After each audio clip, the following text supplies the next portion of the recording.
తుంగభద్ర జలాశయ భద్రతకు మరో ప్రమాదం పొంచి ఉంది. ఈ డ్యాంలోని మొత్తం 33 గేట్లలో మరో 7 గేట్లు పనిచేయడం లేదని తాజాగా ఇంజనీర్లు పరిశీలనలో వెల్లడైంది. గత ఏడాది ఆగస్టు 10న 19వ గేటు కొట్టుకుపోవడంతో స్టాప్ లాగ్లను ఏర్పాటు చేశారు.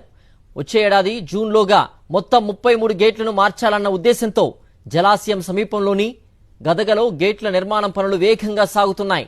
అంతలోనే మరో 7 గేట్లు ప్రమాదంలో ఉన్నాయని తేలింది. దీంతో ఎంత వరద వచ్చినా వాటిని మాత్రం ఎత్తకూడదని ఇంజనీర్లు నిర్ణయానికి వచ్చారు.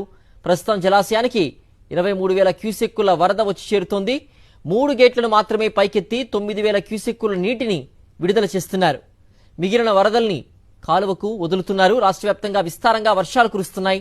ఏ క్షణంలోనైనా డ్యాంకు వచ్చే వరద పెరగొచ్చు. నిరుడు 1,00,000 క్యూసెక్కుల వరద వస్తున్న సమయంలో 19వ గేట్ కొట్టుకుపోయింది. ఇప్పుడు అదే స్థాయిలో వరద వచ్చే అవకాశం ఉంది. ఈ నేపథ్యంలో దెబ్బతిన్న గేట్ల పరిస్థితిపై ఆందోళన నెలకొంది.